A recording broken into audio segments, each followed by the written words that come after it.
They saw a hoodie, some headphones, and a black kid sitting alone in a VIP lounge where they decided he didn't belong. They didn't see the black card in his pocket, the last name on his boarding pass, or the text message he'd just sent 3 minutes ago. When Officer Strickland put his hands on Jaden Carter and dragged him across the polished floor of the terminal, like a criminal, he thought he was securing the perimeter. He had no idea he was about to trigger the most expensive traffic jam in aviation history. Watch what happens when a power-tripping guard messes with the wrong air and $50 million of heavy metal comes screaming in to settle the score. The air inside the signature flight support terminal at Teterboro Airport smelled of expensive espresso and old money. It was a different world from the chaos of JFK or LaGuardia. Here there were no screaming babies, no announcement chimes, and definitely no lines. It was a library of wealth populated by men in Italian suits and women who didn't look at price tags. Jaden Carter, 17 years old, slumped into one of the plush leather armchairs in the corner, trying to make himself as small as possible. He pulled the hood of his charcoal grey Supreme sweatshirt up over his head, adjusting his noise-cancelling headphones. He wasn't trying to hide. He was just tired. He'd been up for 20 hours straight coding a patch for his father's new decentralized finance platform, and he just wanted to sleep until the Gulfstream G700 was ready for boarding. He tapped the screen of his phone. ETA 20 mins. Fueling up. Dad. Jaden sighed, letting his head rest against the wall. He closed his eyes. Excuse me. The voice was flat hard and too close. Jaden didn't hear it at first. The bass in his headphones was heavy. A hand, meaty, damp, and aggressive, slapped his shoulder. Jaden jumped, ripping his headphones off as he looked up. Standing over him was a security officer who looked like he'd been waiting his whole life for a fight. His badge read Strickland, and his uniform was strained around the midsection. His face was a mask of irritated authority, red-cheeked and sweating slightly despite the cool air conditioning. "Can I help you?" Jaden asked, his voice cracking slightly. He cleared his throat, sitting up straighter. "Feet," Strickland barked, pointing a thick finger at Jaden's sneakers. One of them was resting on the edge of the coffee table. "Oh, my bad." Jaden immediately dropped his foot. "Sorry, sir." Most people would have nodded and walked away. Strickland didn't move. He stood there, his shadow falling over Jaden, his eyes scanning the boy's outfit, the baggy hoodie, the slightly scuffed Jordans, the expensive backpack that looked to Strickland's eyes suspicious. "Let me see your boarding documents," Strickland said. Jaden frowned. This was an FBO, a fixed-base operator. You didn't really have boarding passes in the traditional sense. You just showed up, the pilot vouched for you, and you got on the jet. "I'm waiting for a private flight," Jaden explained politely. "My dad's plane.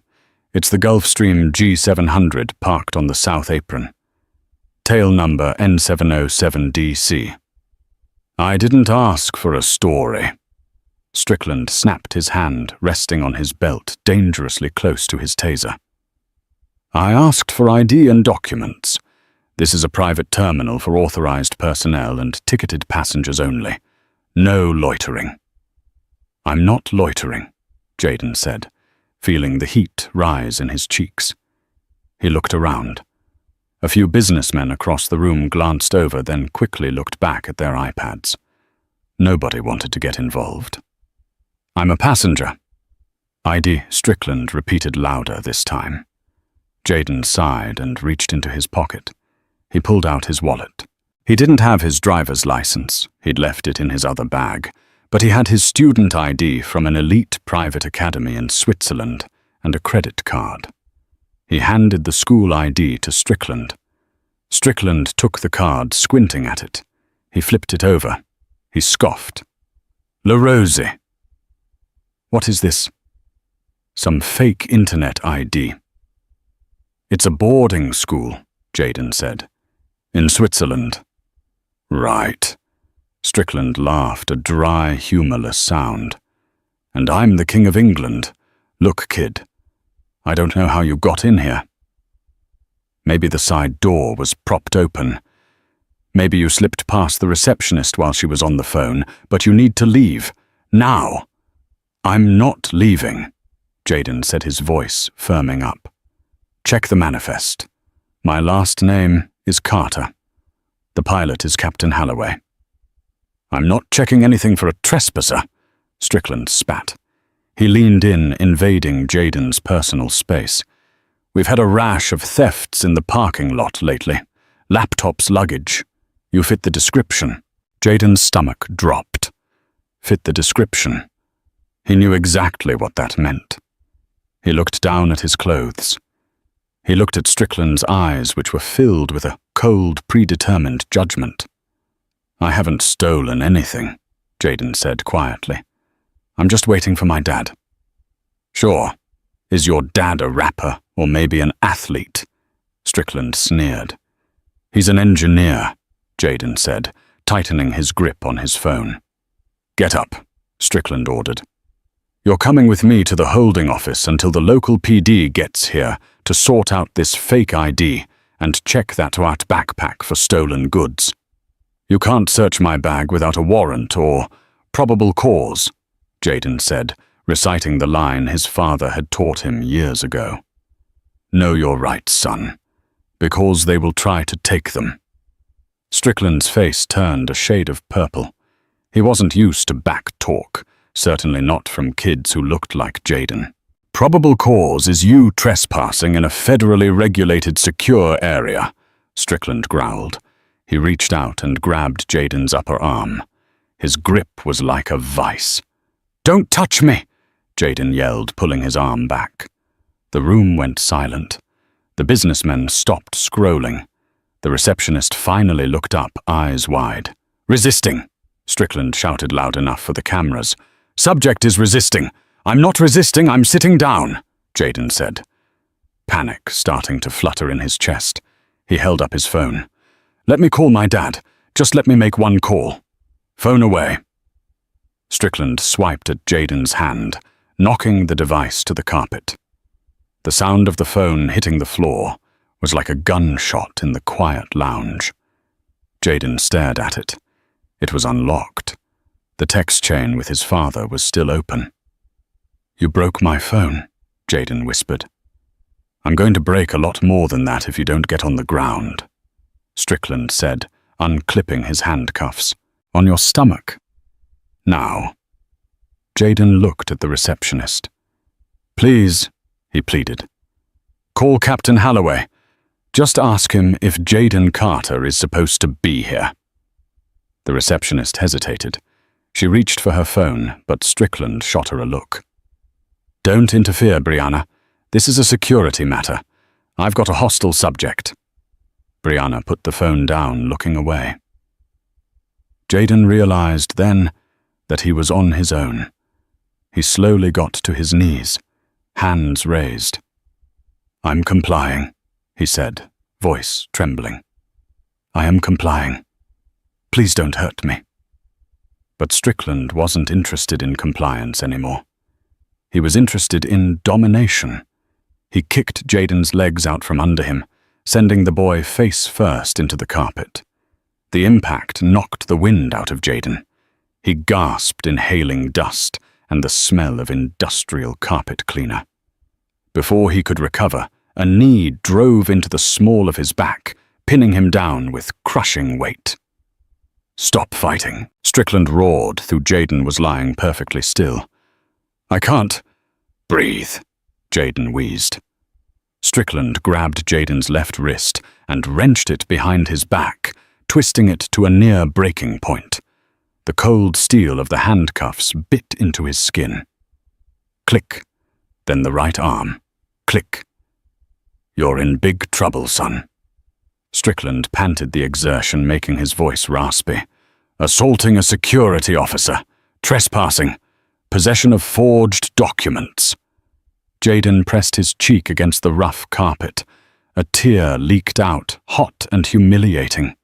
He wasn't crying because of the pain. He was crying because of the sheer powerlessness. He was Jayden Carter. His father was Darius Carter, the man who had revolutionized quantum computing infrastructure. They had dinner with senators. They vacationed with royalty. And yet in this moment, with a man's knee in his back, none of that mattered. He was just a body to be subdued. Strickland hauled him up.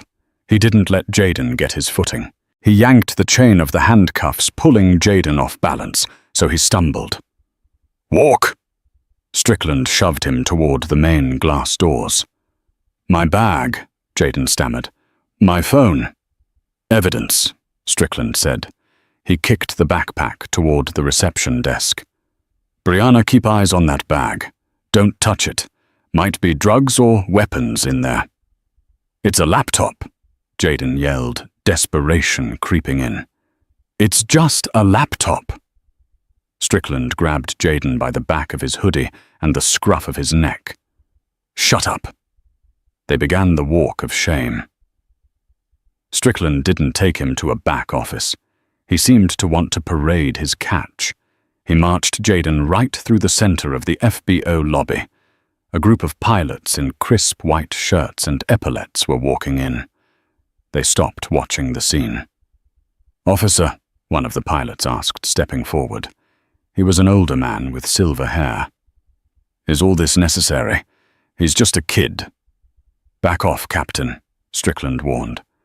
"He's a trespasser, violent, resisted arrest." The pilot looked at Jayden. Jayden looked back, eyes pleading. "I'm supposed to be on N707DC, Jayden said. "Please, tell him."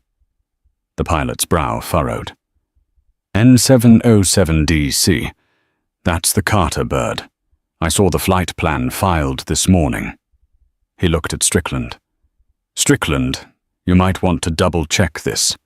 If that's Darius Carter's son, I don't care if he's the president's son," Strickland barked, shoving Jayden forward so hard the boy almost tripped over his own shoelaces. "He failed to produce valid ID and assaulted me. I'm taking him to the holding cell at the main gate. Move!" Strickland dragged Jayden out of the automatic glass doors and onto the sidewalk. The heat of the tarmac hit them, the smell of jet fuel and asphalt. A white security SUV was parked at the curb. Strickland opened the back door and shoved Jayden inside. Jayden hit his head on the doorframe, seeing stars. He tumbled onto the hard plastic seat, unable to break his fall because of the cuffs. Strickland slammed the door. Inside the car, it was stifling hot. The air conditioning wasn't on yet. Jayden managed to sit up, his heart hammering against his ribs like a trapped bird. He looked out the window. He could see his phone lying on the carpet inside the lobby screen, glowing. Buzz, buzz, buzz. Someone was calling him. The name on the screen, visible even from this distance through the glass, read, "Dad." Strickland climbed into the driver's seat, whistling a tuneless melody. He picked up his radio. "Dispatch, this is Unit 4. I have one male subject in custody. Code 3, transporting to Sector 9 holding." "Copy that, Unit 4. The radio crackled. Strickland put the car in gear. He looked in the rearview mirror, meeting Jayden's eyes. He smiled. "You know you kids come in here thinking you own the place. Flashy clothes, disrespectful attitude. Today you learn a lesson about the real world." Jayden took a deep breath. He forced himself to stop shaking. His father's voice echoed in his head again. "Emotion is the enemy of strategy. Assess the situation. Find the leverage." "You're making a mistake," Jayden said, his voice surprisingly calm now. The fear had evaporated, replaced by a cold, hard clarity. "I don't make mistakes. Strickland said, pulling away from the curb. My father isn't a rapper, Jayden said, looking out the window as the private jets rolled by sleek white machines of immense power. And he's not an athlete. He owns the company that built the security software you use to clock in every morning. He owns the encryption keys for this airport's communication grid. Strickland laughed. Yeah, good for him. He's landing in 15 minutes, Jayden continued. And when he lands, if I'm not on that tarmac to meet him, he's going to ask why. Let him ask, Strickland said, turning the wheel to exit the VIP area. By the time he lands, you'll be processed downtown. He can pick you up at the precinct. Jayden leaned his head back against the seat. He watched the FBO building recede in the distance. He thought about the text message he had sent just moments before Strickland had slapped the phone out of his hand. Dad's security is harassing me. FBO lobby. He's aggressive. I think he's going to arrest me. Darius Carter didn't just read texts. He acted on them. As Strickland's SUV merged onto the service road, Jayden saw something in the sky. It was a black speck against the blue, growing larger by the second. Then another, and another. It wasn't just his father's jet. Darius Carter was the kind of man who traveled in a convoy, but today he was coming from a tech summit in Davos. He wasn't flying alone. He was flying with the board. You really should have checked the manifest, Jayden whispered. What did you say? Strickland asked. I said, Jayden spoke up, check your rear-view mirror. Strickland glanced up. He frowned. Behind them on the narrow service road leading to the main airport exit, a massive black Cadillac Escalade had pulled out, blocking the lane. Strickland honked. The Escalade didn't move. Strickland cursed and checked his side mirror to reverse. Another SUV, this one, a matte grey Mercedes G-Wagon, had pulled up right behind his bumper. Boxed in. What is this? Strickland muttered, reaching for his radio. Dispatch, I'm blocked in on Service Road B. Possible VIP movement, not on schedule. The radio was silent. Dispatch. Strickland tapped the mic. Nothing but static. Jayden smiled. The jamming signal. His dad was close. It's not a VIP movement, Jayden said softly. It's a rescue mission. Officer Strickland sat in the idling security SUV, his knuckles white on the steering wheel. The silence from the radio was unnerving. Usually the dispatch frequency was a constant chatter of gate checks, fuel truck movements, and minor alerts. Now it was dead static. It was as if the entire electromagnetic spectrum within a 1-mile radius had been sucked into a void. Piece of junk, Strickland muttered, banging the dashboard. He reached for his personal cell phone to call the main precinct. No service. He frowned. Teterboro was in the middle of New Jersey's densest industrial corridor. There was always service. He looked at the bars on his phone, a circle with a line through it. What did you do? Strickland demanded, whipping his head around to look at Jayden in the back seat through the plexiglass divider. Jayden didn't answer. He was watching the Escalade in front of them.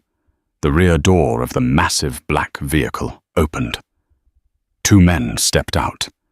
They weren't wearing police uniforms, and they definitely weren't airport security. They wore bespoke charcoal suits that fit too well to be off the rack, with earpieces coiled discreetly behind their ears. They didn't draw weapons, but the way they stood, hands clasped loosely in front of them, feet shoulder-width apart, screamed military training. Special Forces, Mossad, Secret Service, take your pick. They simply stood there, blocking the road. You think you're Daddy's bodyguards? Scare me, Strickland shouted, though his voice lacked its earlier conviction. He cracked his window to yell at them. This is a law enforcement vehicle. Move it, or you will be arrested for obstruction of justice. The men didn't blink. They didn't even look at him. They were looking at the sky. A low rumble began to vibrate the chassis of the SUV. It wasn't the usual roar of a departing Cessna or a Learjet. This was deeper, a bass note that resonated in the chest. Strickland looked up. A Gulfstream G700, sleek and silver with the tail number N707DC clearly visible, was on final approach. But something was wrong. It was coming in steep, and it wasn't aiming for the usual touchdown zone on runway 19. It was landing short. The massive jet touched down with a puff of blue smoke, reversed thrusters roaring like captured dragons. But instead of taxiing to the terminal, the pilot did something that made Strickland's jaw drop. The G700 came to a dead stop right at the intersection of runway 19 and taxiway Bravo, the choke point of the entire airport. "What is he doing?" Strickland whispered. "He's blocking the active." Then a second plane appeared, a Bombardier Global 7500 black with gold trim. It landed on the cross runway, runway 6, and stopped immediately after exiting the runway, effectively boxing in the ground movement for the entire north quadrant. A third plane, a Dassault Falcon 8X, landed and stopped parallel to the first. Within 3 minutes, 3 of the most expensive private aircraft in the world had parked in a triangular formation that completely paralyzed Teterboro Airport. No one could take off. No one could land. The taxiways were severed. The rumble of engines died down as the turbines spun to a halt. The silence that followed was heavy, broken only by the distant wail of sirens not coming for Jaden, but responding to the unprecedented airfield incursion. The door of the G700 opened. The stairs lowered automatically. A man stepped out. Darius Carter was 6'3", wearing a simple black t-shirt, dark jeans, and sneakers that cost more than Strickland's car. He didn't look like a CEO. He looked like a heavyweight boxer who had decided to take up chess. He descended the stairs not with haste, but with a terrifying, controlled rhythm. Behind him from the other planes, more people emerged. A woman in a sharp white power suit holding a tablet, a man with a briefcase handcuffed to his wrist, and a dozen more security personnel moving in a phalanx formation. They didn't walk toward the terminal. They walked straight across the active tarmac, ignoring every FAA regulation in the book, heading directly for the service road fence. Heading directly for Strickland's SUV. Strickland fumbled for his taser. "This is insanity," he hissed. "This is a felony. Mass trespassing. He unlocked his door and stepped out, hand hovering over his holster. "Stay back," he screamed, his voice cracking. "This is a restricted area. Return to your aircraft immediately." Darius Carter didn't even slow down. He walked up to the chain-link fence separating the tarmac from the service road. He nodded to one of the men in suits. The man produced a pair of heavy-duty bolt cutters from under his jacket. With a snap that sounded like a gunshot, the lock on the service gate was cut. The gate swung open. Darius walked through. The phalanx followed. Strickland drew his taser. "I said stop. I will deploy countermeasures." Darius stopped 10 feet away. He took off his sunglasses. His eyes were dark, intelligent, and currently burning with a cold nuclear rage. He looked at Strickland, then looked past him to the back seat of the SUV, where Jaden was sitting handcuffed and bruised. Darius's jaw tightened. A muscle feathered in his cheek. "Open the door," Darius said. His voice wasn't loud. It was a low baritone, smooth and calm.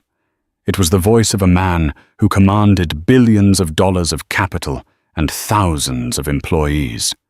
It was a voice that expected obedience as a law of physics. "He is under arrest," Strickland said, aiming the taser at Darius's chest. "And you are interfering with an arrest. Step back, or I will drop you." "Officer," Darius said, taking a step forward. "My name is Darius Carter. That is my son.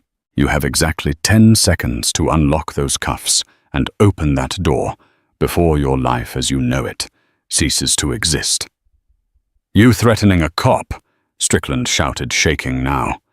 "I'm not threatening you," Darius said. "I'm advising you. 5 seconds." "I called for backup," Strickland yelled. "The police are on their way."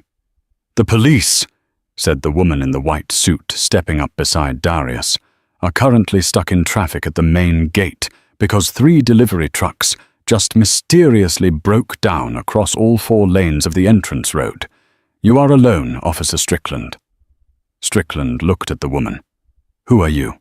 "I'm Eleanor Vance, Chief Legal Counsel for Carter Dynamics, and I'm currently drafting a lawsuit that will take the pension you haven't earned yet, the house you live in, and the future earnings of your next 3 generations." She tapped her tablet. "It's filed. The ink is drying digitally as we speak." Strickland looked back at Darius. He looked at the taser in his hand. He looked at the wall of security guards behind Darius, all looking at him like a bug they were about to step on. "He resisted," Strickland stammered, his bravado crumbling like wet chalk. He refused to show ID." "Open the door." Darius enunciated every word. Strickland lowered the taser. His hands were trembling so badly he almost dropped his keys. He moved to the back door of the SUV and unlocked it. Darius shoved Strickland aside, physically moved him like a piece of furniture, and ripped the door open. "Jaden." Darius's voice changed instantly. It became soft paternal. "Hey, Dad," Jaden whispered, leaning forward. "Sorry about the mess." "Don't you apologize," Darius said, reaching in to gently check Jaden's face. He saw the bruise forming on the cheekbone. He saw the way Jaden's arms were twisted behind his back. Darius turned around. The look on his face made Strickland take 2 steps back. "Keys." Darius held out his hand. Strickland dropped the handcuff keys into Darius's palm. Darius leaned in and unlocked the cuffs. Jaden groaned as his arms came free, rubbing his wrists. "Can you walk?" Darius asked. "Yeah, I'm good." Jaden climbed out of the car. He looked small next to his father, but he stood tall, chin up. Darius put an arm around his son's shoulders. Then he turned to Strickland. "You put your hands on him," Darius said. It was a statement of fact, heavy with implication. "He was trespassing in the VIP lounge," Strickland said, trying to find his footing. "It's policy. We have to be vigilant." "Vigilant," Darius repeated. He looked at the FBO building in the distance. "You dragged a minor, a guest of this airport, across a public lobby and threw him in a car." "I was doing my job," Strickland insisted. "No," Darius said. "You were feeding your ego." Darius turned to Eleanor. "How long until the airport authority director gets here? He's running across the tarmac right now," Eleanor said, pointing. A golf cart was speeding toward them from the main terminal building, lights flashing. It skidded to a halt nearby. A man in a disheveled suit, sweating profusely, jumped out. It was Mr. Henderson, the airport director. "Mr. Carter! Mr. Carter! Please!" Henderson gasped, running over. "You have to move the jets. You've shut down the entire northeast corridor. Teterboro is at a standstill. The FAA is on line 1, screaming about diverted flights." Darius looked at Henderson calmly. "Hello, fast talker. We have a problem." "The problem is your planes are blocking the runway," Henderson yelled. "Move them, or I'll have the National Guard tow them." "Touch one of my aircraft," Darius said, "and I will trigger the kill switch on the avionics software that my company licenses to this airport's control tower. If you tow them, you won't be able to land a paper airplane here for a month." Henderson froze. You can't do that. I built the system, Henderson. I can do whatever I want with it. Darius pointed a finger at Strickland. Now let's talk about why my son has bruises on his face and wrists. The service road had effectively become an outdoor courtroom. The sun was beating down, the heat radiating off the asphalt, but the tension was colder than liquid nitrogen. Henderson wiped his forehead with a handkerchief. He looked at Strickland, then at Jaden, then at the wall of private security. He was a bureaucrat, a man used to noise complaints and budget meetings, not armed standoffs with tech billionaires. "Officer Strickland," Henderson said, his voice shaking. "Report. What happened? I found this individual in the signature lounge," Strickland said, standing at attention, trying to salvage his authority. He looked suspicious. Hoodie, headphones, feet on the furniture. I asked for ID. He produced a fake foreign school ID. I detained him for verification. He resisted. I utilized necessary force to secure the subject. "Fake ID?" Darius asked. He reached into Jaden's pocket and pulled out the LaRosie card. He tossed it to Henderson. Henderson caught it. He looked at it. This looks real, Strickland. LaRosie. It's the School of Kings. It's in Switzerland." "I didn't know that," Strickland protested. He didn't look like he went to Swiss boarding school." "Say it," Darius said softly. "Say what he looked like." Strickland's mouth clamped shut. He knew better than to say the quiet part out loud now. He looked like a threat. Strickland compromised. "He's 17, Darius said. "He weighs 140 pounds, soaking wet. You weigh 250, and you needed to handcuff him and bruise his face to secure him. He was non-compliant. I offered to call you," Jaden spoke up. His voice was steady now. "I asked him to check the manifest. I told him the tail number. I told him the pilot's name. He broke my phone." Darius looked at the shattered iPhone on the floor of the SUV. He picked it up. The screen was spider-webbed, the frame bent. "Destruction of private property," Eleanor noted, typing on her tablet. "Assault on a minor. False imprisonment. Kidnapping." "Kidnapping?"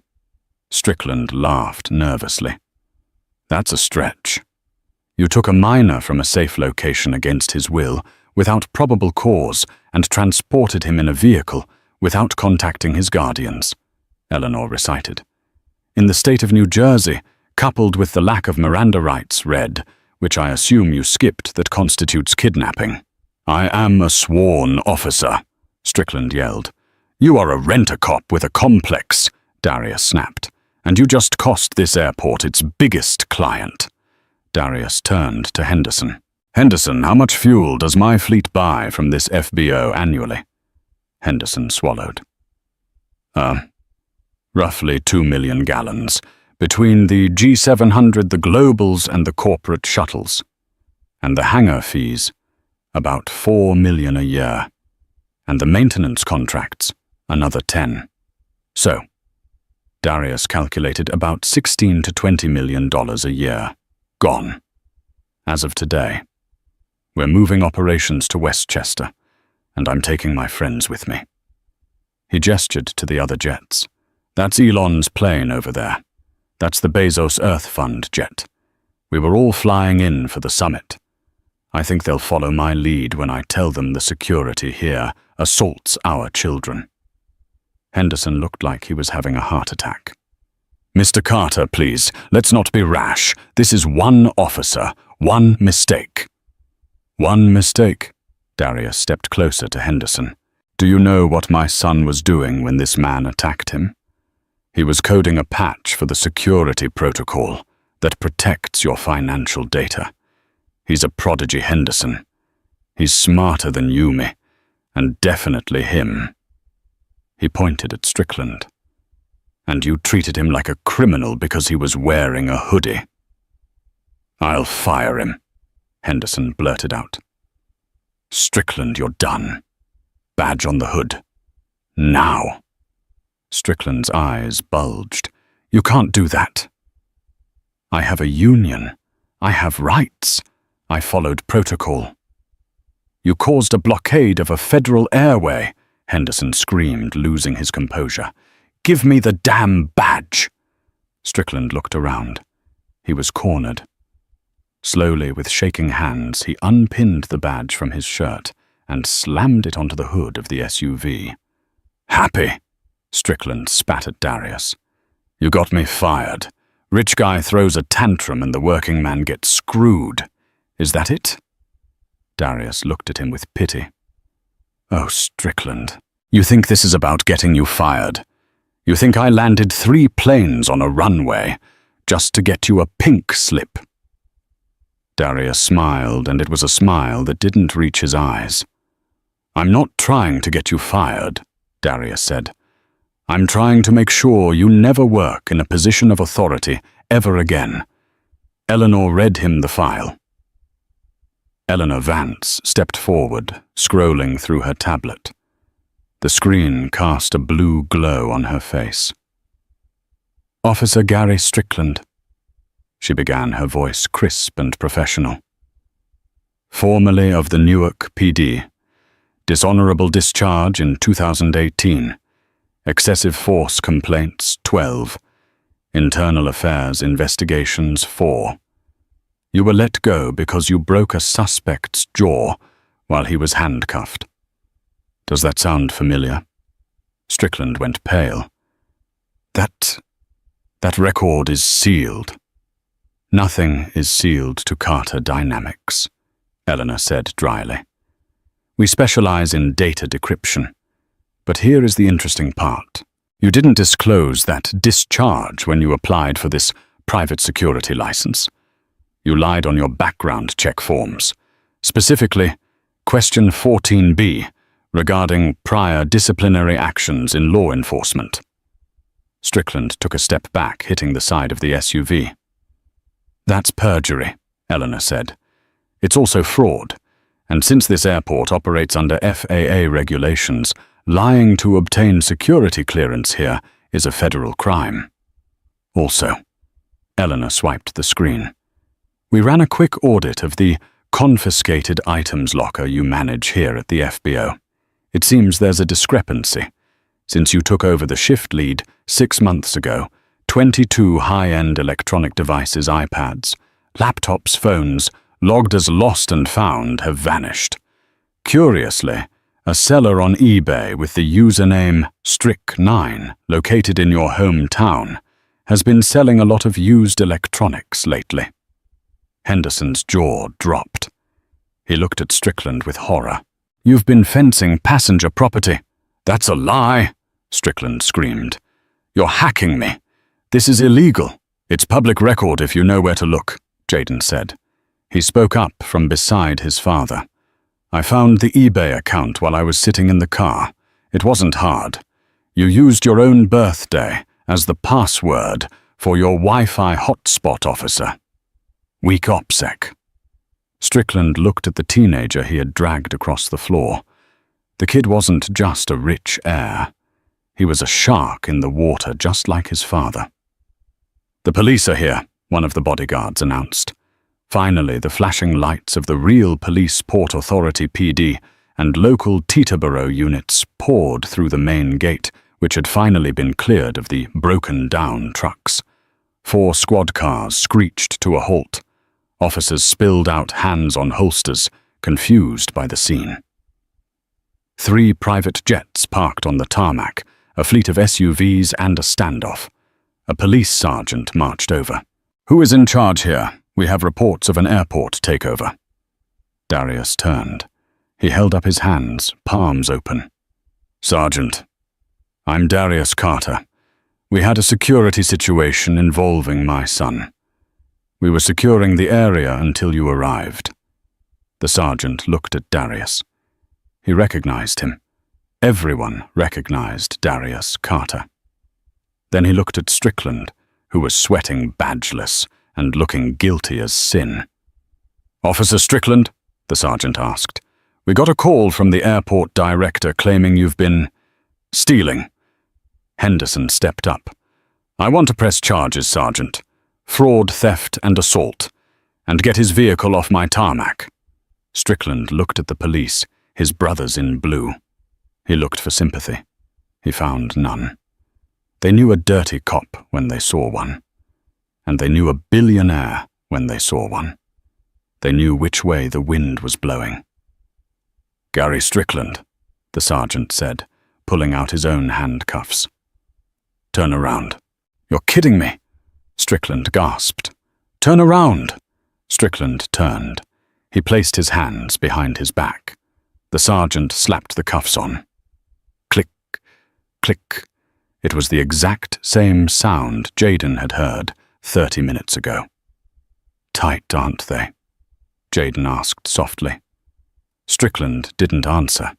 He just stared at the ground as he was marched toward the squad car, past the private jets he would never step foot on, past the wealthy people he so desperately wanted to have power over. Darius watched him go. Then he turned to Henderson. "Clear the runway," Darius ordered. "My pilot will move the G700 in 5 minutes. We're leaving." "Leaving?" Henderson asked, hopeful. "You mean you're flying out?" "No," Darius said. "We're flying to Westchester, and I expect a full refund on my hangar fees for this month by the time we land, or Eleanor will own this terminal by Tuesday." "Yes, Mr. Carter. Absolutely. Sorry for the trouble." Henderson was bowing and scraping. Darius put his arm around Jaden again. "Come on, son. Let's get some ice for that face. And a new phone." "Can I get the 15 Pro?" Jaden asked, a small smile playing on his lips. "You can get the factory," Darius said. The ride to Westchester was short, barely a 20-minute hop in the G700, but the silence in the cabin was heavy. Jaden sat in one of the cream-colored leather seats, holding a bag of ice to his cheek. Darius sat opposite him, a glass of water in his hand, staring out the window at the Manhattan skyline below. "You okay?" Darius asked, turning his gaze back to his son. "Yeah," Jaden said. He hesitated. "Dad, did we really have to shut down the airport? I mean, people probably missed their flights." Darius leaned forward, resting his elbows on his knees. "Jaden, what that man did to you wasn't just about you. It was about power. It was about someone thinking they could break a person because they didn't look like they belonged. If I had just called a lawyer, he would have gotten a slap on the wrist. Maybe a suspension. Then he'd be back doing it to the next kid who walks in there with a hoodie." Darius took a sip of water. "Sometimes to fix a broken system, you have to break it a little more to show everyone where the cracks are. We didn't just stop him, we exposed him." "He's going to jail, right?" Jaden asked. "For the fraud and theft." "Yes, he'll do a few years," Darius said, "but that's not the real punishment." "What is?" Darius smiled, a cryptic, dangerous smile. "The internet never forgets, Jaden. You know that better than anyone." 3 months later. Gary Strickland sat on the edge of his cot in the county jail. He was awaiting trial, unable to make bail because his assets had been frozen due to the civil lawsuit filed by Carter Dynamics. He had expected his union to back him. They didn't. He had expected his old buddies from the force to visit. They didn't. He was radioactive. But the worst part wasn't the isolation. It was the news. In the rec room, the TV was blaring. A news report came on. In business news, Carter Dynamics has announced the acquisition of the regional FBO network that manages Teterboro, Westchester, and 3 other major hubs. CEO Darius Carter stated that the acquisition is part of a new initiative to modernize and humanize private aviation security. Strickland watched, mouth agape, as Darius Carter appeared on the screen, looking sharp and commanding. "We are implementing new protocols," Darius said to the reporter. "AI-driven ID verification that eliminates bias and a zero-tolerance policy for harassment. We are also launching the Jaden Carter Scholarship for Aviation Technology, funded entirely by the efficiency savings from firing the previous security management." The camera cut to Jaden standing next to his dad. He looked healed, confident. He was wearing a hoodie, a Carter Dynamics branded one. "And one more thing," Darius added, looking directly into the camera. It felt like he was looking right through the screen, right into Strickland's soul. "We are releasing the body cam footage from the incident that sparked this change. We believe in transparency." Strickland's stomach dropped. The footage played. It showed everything. The feet comment, the sneer, the unnecessary force, the way Strickland had kicked Jaden while he was down. The room in the jail went silent. Other inmates turned to look at Strickland. "That you, a large man with tattoos on his neck, asked, pointing at the TV. "That you kicking the kid?" Strickland swallowed hard. It's out of context." "Doesn't look out of context," the man said, cracking his knuckles. "Looks like you enjoy bullying kids." Strickland shrank back. He realized then that his life on the outside, whenever he got there, was over. He would never work in security again. He would never be a cop. He would never even be a mall guard. He was the face of abuse of power. He was a meme, a villain. And the kid he had bullied now owned the jail's security software provider. 5 years is a long time in the world of technology. In the life of a man like Gary Strickland, however, 5 years was an eternity. New York City shimmered under the July heat, but inside the headquarters of Carter Dynamics, the air was cool, crisp, and filtered to perfection. The building itself was a testament to the company's meteoric rise, a jagged shard of glass and steel piercing the midtown skyline, nicknamed the Spire by the press. It was a fortress of innovation, housing the servers that ran half the world's logistics and the people who coded the future. Jaden Carter stood by the floor-to-ceiling window of his corner office on the 80th floor. At 22, he had filled out his frame, exchanging the baggy hoodies of his teenage years for tailored cashmere sweaters and fitted slacks. He hadn't just graduated from MIT. He had decimated the curriculum, finishing a dual degree in computer science and aerospace engineering in 3 years.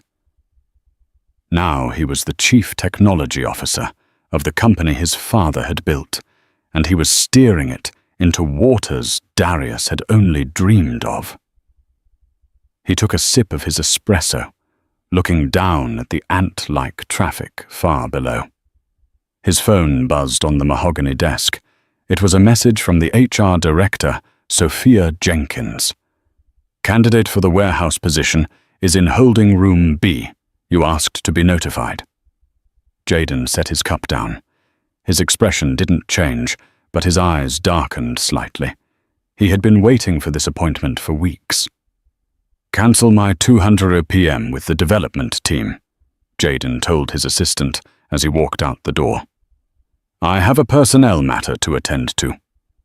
40 floors below, in a waiting room that looked more like a hotel lobby, Gary Strickland sat on the edge of a minimalist orange sofa.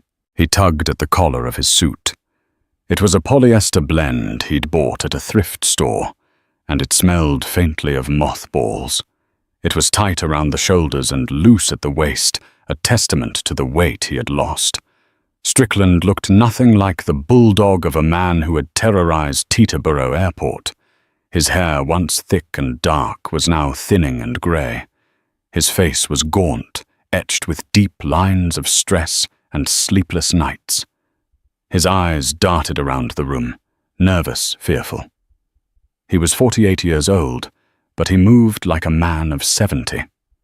The last 5 years had been a systematic dismantling of his existence. First came the firing, then the arrest. The trial was humiliating. The footage of him dragging a teenager was played on loop on national news. He became the face of police brutality for a news cycle. Then came prison. 3 years for fraud and grand larceny. Inside, he wasn't Officer Strickland. He was just another inmate, and ex-cops, even rent-a-cops, didn't fare well in general population. He had learned to keep his head down, to be invisible. He had learned fear. When he got out, there was nothing left. His wife had divorced him 6 months into his sentence, taking the house and the kids. His pension was gone, seized to pay legal fees and the civil settlement. He had spent the last year living in a studio apartment in Queens that shook every time the subway passed, working under-the-table jobs, dishwasher, janitor, moving crew. But his back had given out last month, and he needed something with health insurance. He needed this job. He needed it desperately. He looked at the logo on the wall, Carter Dynamics. He knew whose company this was.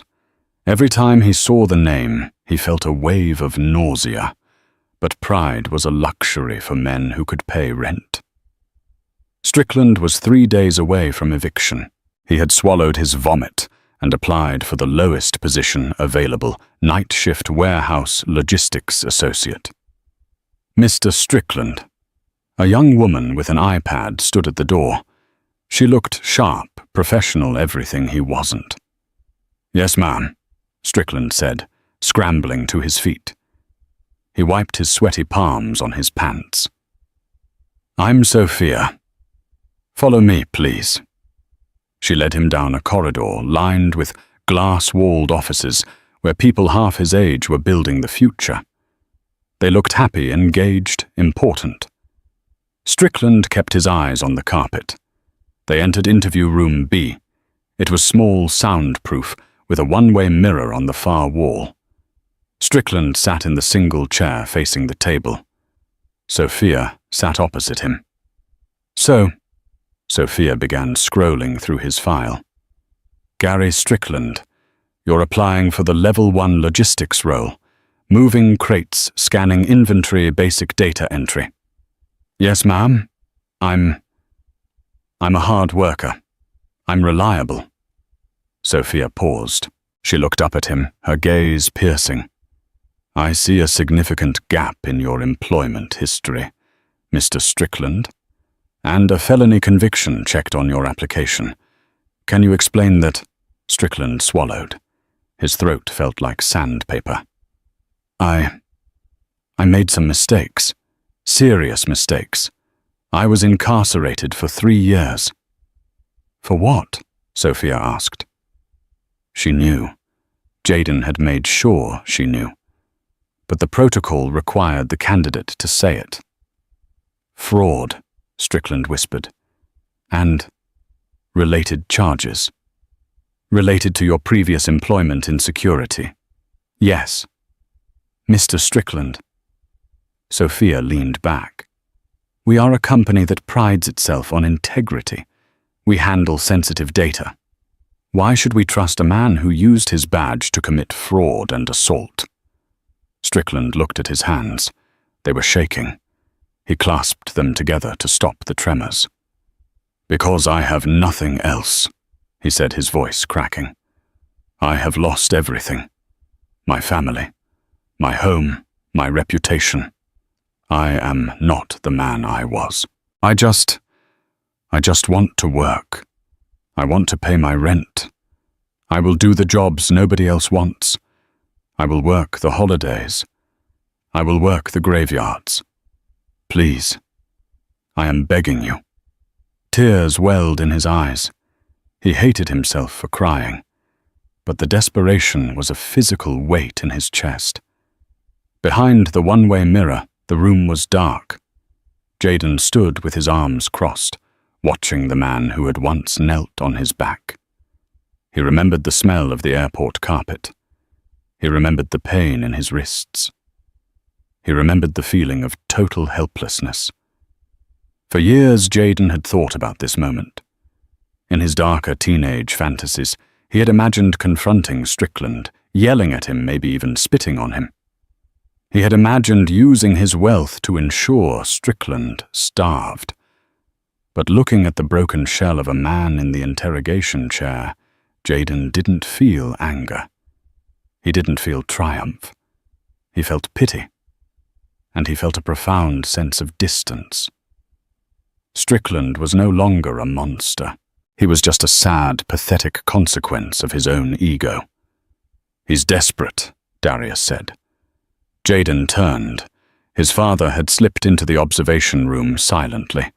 Darius stood beside his son, looking through the glass. "He is," Jayden agreed. "You could send him away," Darius said softly. "HR would reject him in a heartbeat. He's a liability. No one would blame you." "I know." "Or," Darius continued, "you could give him what he didn't give you." Jayden looked at his father. "Mercy." "Strategy," Darius corrected.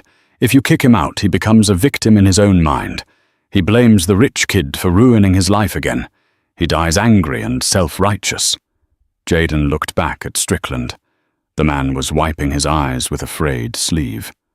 "But if I hire him," Jayden murmured, realizing the shape of the chessboard. "He has to come here every day. He has to wear the logo on his chest. He has to take a paycheck signed by me. He has to accept that the only reason he is eating is because of the person he tried to destroy." Darius smiled. It was a cold, sharp smile. Living with that reality is a far heavier punishment than starving. Jayden pressed the button on the intercom console. He spoke into the headset that Sophia was wearing. "Sophia." In the interview room, Sophia tapped her earpiece. She looked at the mirror, her eyes widening slightly. She recognized the voice. "Yes, sir," she said aloud, confusing Strickland. "Hire him," Jayden said. His voice was steady, devoid of emotion. "Put him on the night shift in the sub-basement. Minimal clearance, monitoring the server cooling units and loading the heavy freight. Probationary period of 6 months. Sophia hesitated. "Sir, are you sure?" "Do it," Jayden said, "and tell him who approved it." Jayden released the button. In the interview room, Sophia took a deep breath. She looked back at Strickland, who was bracing himself for the rejection. "Mr. Strickland," Sophia said, her tone shifting. It seems today is a very unique day for you." Strickland looked up, hope flickering in his eyes like a dying candle. "We have a position," she said. "It's the night shift, sub-basement level. It's hard work, heavy lifting, and it's isolated. Minimum wage to start." "I'll take it," Strickland blurted out. "I'll take it. Thank you. Thank you so much." "There is one condition," Sophia said. "This is a second chance initiative hire. It requires special approval from the executive office." "I understand." Strickland nodded eagerly. "I won't let them down." "The approval just came through," Sophia said, locking eyes with him. "It came directly from the chief technology officer." "The CTO?" Strickland asked, confused. Who is that?" Sophia paused. She let the silence hang in the air for a second, heavy and thick. "Mr. Jayden Carter." The name hit Strickland like a physical blow. He froze. His mouth opened slightly, but no sound came out. The color drained from his face, leaving him looking like a ghost. He stared at Sophia. Then his eyes drifted slowly, terrified, to the black glass of the mirror. He couldn't see through it. But he felt the gaze. He remembered the kid in the hoodie. He remembered the way he had laughed at him. He remembered saying, "By the time he lands, you'll be processed downtown." And now that kid was the god of his world. Strickland's breathing became shallow. He wanted to run. Every instinct in his body told him to bolt, to flee the shame that was washing over him like burning oil. But he couldn't run. He had rent due. He had hunger in his belly. He was trapped. Slowly, painfully, Gary Strickland stood up. He faced the mirror. He didn't know if Jayden was actually there, but he knew he was watching. He lowered his head. It wasn't a nod. It was a bow of total submission. "Thank you," Strickland whispered to the glass. "Thank you, Mr. Carter." Jayden watched him bow. He didn't smile. He simply turned off the lights in the observation room. "Come on, Dad," Jayden said, opening the door. "We have a company to run." As they walked back toward the elevator, leaving Strickland to sign his paperwork, Jayden checked his watch. He had a meeting with the board in 10 minutes to discuss the expansion of their private aviation security software, the very software that would ensure no one like Strickland ever held power again. Down in the sub-basement, Strickland would spend the next 10 years of his life. Every night, under the humming fluorescent lights, he would scan crates stamped with the name Carter. Every pay stub would bear that name. Every meal he ate would be paid for by the mercy of the boy he had abused. He had tried to make Jayden feel small. Instead, Jayden had grown so big that Strickland had become nothing more than a speck in his shadow. And as Strickland signed the contract, his hand shaking, he realized that this wasn't just a job. It was his penance, and he would serve it one night shift at a time. And that is why you never judge a book by its cover, or a passenger by their hoodie. Officer Strickland thought he was the apex predator. But he forgot that in the modern world, true power isn't about physical force. It's about leverage intelligence and knowing exactly when to land the plane. He learned the hard way that when you mess with the wrong person, the universe and a fleet of private jets will come crashing down on you. Strickland ended up working for the very kid he abused, a living testament to the fact that success is the absolute best revenge. If you enjoyed this story of high-altitude justice and instant karma, smash that like button and subscribe. Turn on notifications so you never miss a story about the arrogant getting exactly what they deserve. What would you have done if you were Jayden? Let me know in the comments below. Stay safe and fly high.